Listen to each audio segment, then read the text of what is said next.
Hello everyone! Welcome back po ulit sa aking YouTube channel at nagbabalik naman po ang iyong lingkod. It's Maya Vlogs at isang mapagpalang araw po sa ating lahat. Ayan, today's video is atin pong punahin or atin pong alamin sa part 2 po ng pagbisita nila Kalinga Prab sa magkakapatid na tinawag na Sumbi. Kasi sa isang part, may part po doon na nanghingi po ng sorry si nanay kay Kalinga Prab about sa pera po na naibigay ni Kalinga Prab sa kanya noong unang pagpunta po nila doon, no? At sa tingin ko naman po is parang wala naman po siyang nasabi or wala naman po siyang masamang reaksyon sa pagbigay ni Kalinga Prab sa pera, no? Sa unang part. At eto nga guys kasi yung sinabi ni nanay kay Kalinga Prab noong binigyan siya ulit ng pera sa part 2 ng pagbisita nila. Panoorin po natin yung video guys. Sasabi mo na dito sa dala po namin. Papasalamat po ako sa inyo, lalo-lalo na sa Panginoon at sa nagdala nito dito. Salamat sa inyong lahat na nagtulong sa amin. Kaya nga pala, sorry nung tinanong mo ako nung Alin po? pera. Sorry kasi mali yung mali yung ko sa iyo noon. Alin po? Alin ang mali? Nagtanong ko sa akin Na kung tama na yung pera.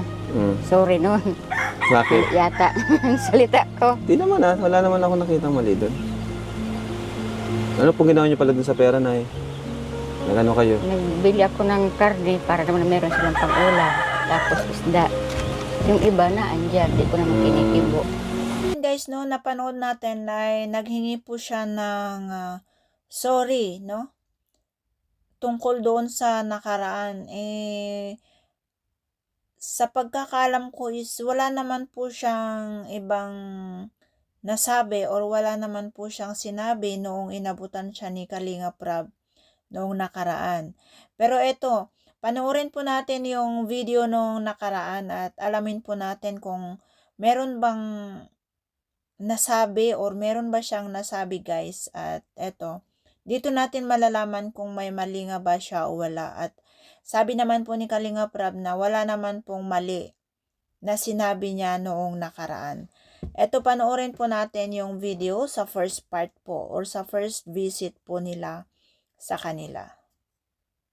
Po ako sa inyo na blessings po. Bigay po ako sa kanila ng tig po 500 pesos. Ano po?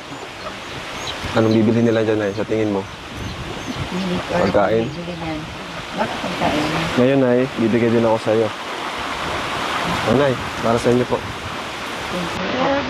Yan ay 5,500 pesos. Malaking bagay, Nay? Nakakatulong po yun sa inyo? Okay na po ito. Bakit po? Kulang po ba? Hindi na po. Okay na po ito. Pambili ng pagkain. Baka naman po na ganito. Di nakakapag-aral ng anak niyo tapos yung kalagayan niyo dito. Ano po, ano ginagawa niyo po? Minsan nakikiarawan kami pag wala kaming gawa, nakikiarawan kami. Ano po na yung buhay, mayroon. Ang hirap po talaga. Kaya nga po andito kami. Ano na Okay. Kaya nagpapasalamat naman po ako. Hindi po inaasahan na darating kami. Ano po? Hindi nga po. May biyayang darating sa inyo. Yan po ay si Lord po ang may gawa ng lahat. Ang Panginoon. Naniniwala po kayo? Opo. Tulungan niyo po silang manalangin. Ano po? Opo. Ano pong gagawin niyo po sa pera na Kung pwede lang pong sabihin niyo po. Bibili ng pagkain at bibili ng mga nila. Gusto nilang kailangan.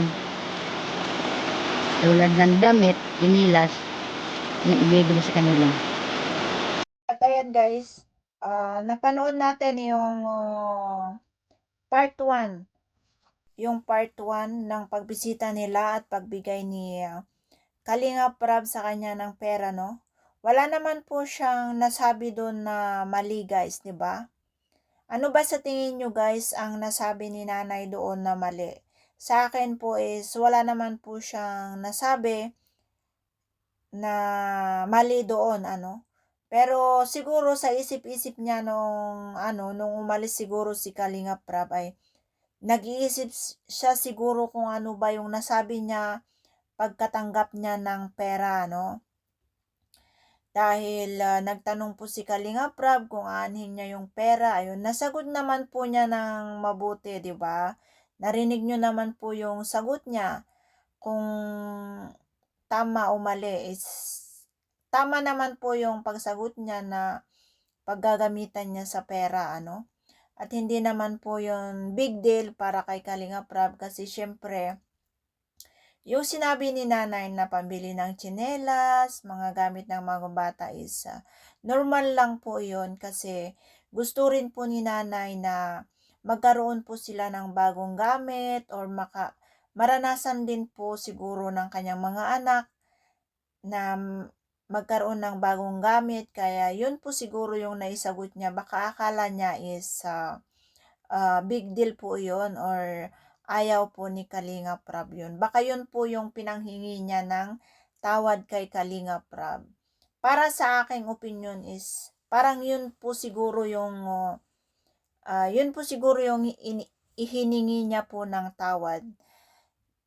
At ayan, ewan ko sa inyo kung ano naman po ang inyong masasabi or kung tama ba yung yung reaction ko o hindi. At ayan, hanggang dito na po muli yung ating reaction video at maraming salamat sa walang sawang pagsubaybay sa aking YouTube channel at syempre ang founder at ama ng Kalingap na si Kuya Bal Santos Matubang, Kalingap Prab, Ate Edna Vlog, Jack Tapia Matubang at sa lahat po ng K-Boys, huwag po natin kalimutan silang suportahan. Maraming salamat. Bye-bye.